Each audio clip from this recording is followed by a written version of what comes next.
summer.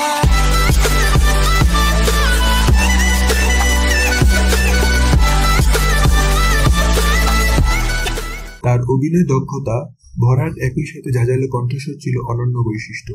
রাজীবের চোখের ব্যবহার ছিল দুর্দান্ত। এই চোখ দিয়ে তিনি নিজেকে অন্যতম খল অভিনেতা হিসেবে প্রতিষ্ঠা করেন। 2004 সালে মাত্র 52 বছর বয়সে এই অভিনেতা ক্যান্সারে আক্রান্ত হয়ে মারা যান। আসুন তার সম্পর্কে কয়েকটি তথ্য জেনে নেই। চলচ্চিত্রে রাজীব নামে পরিচিত হলেও তার পুরো নাম ওয়াসিমুল বারী রাজীব।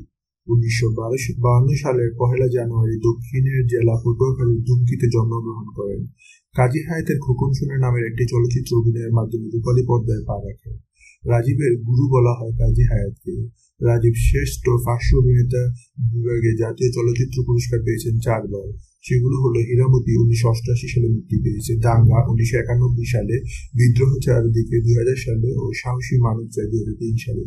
রাজীবের ক্যারিয়ারে শুরুটা ছিল ফ্লপ, কেননা তার শুরুটা হয়েছিল নায়ক হিসেবে, কিন্তু সফল হয়েছিলেন খলনায়ক হিসেবে।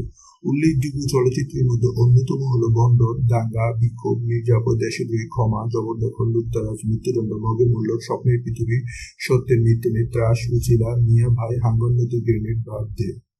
বাংলা চলচ্চিত্র উন্নয়ন কর্পোরেশন BFDC-এর ব্যবস্থাপক হিসেবে দায়িত্ব পালন করেছিলেন তিনি।